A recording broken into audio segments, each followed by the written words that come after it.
இறைவன் மீது நம்பிக்கை வைத்தல், இறைவனை சார்ந்திருத்தல் அப்படின்னு சொன்னா இன்னைக்கு பலருக்கு புரியல.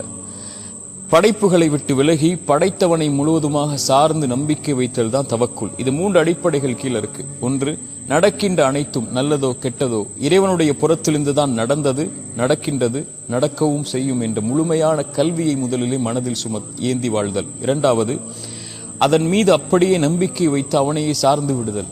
எப்படி மூசா அலைஹிஸ்ஸலாமுடைய தாயை மூசாவை இந்த ஆற்றில விடுங்கன்னு இறைவன் சொல்லும் போது இதை திருப்பி கொண்டு வருவேன்னு வாக்கு கொடுத்ததுக்கு அப்புறம் ஏன் எப்படி எதுவும் கேட்காம நலவுதான் எனக்கு இது என்று விட்டார்களோ, எப்படி யார் கையில் கிடைத்தால் அறுத்து விடுவான் என்று பயந்தார்களோ அவனுடைய கரத்தாலேயே மூசாவுடைய தாய்க்கு மூசாவை அல்லாஹ் திருப்பி கொடுத்தானோ, அதுபோல என் வாழ்வில் நடக்கின்ற எல்லாவற்றின் மீதும் இறைவனை சார்ந்திருக்கிறேன். நலவு எது நடந்தாலும் எனக்கு நலவாகவே அமையும் என்ற நம்பிக்கையை அவன் மீது வைத்து சார்ந்திருத்தல்.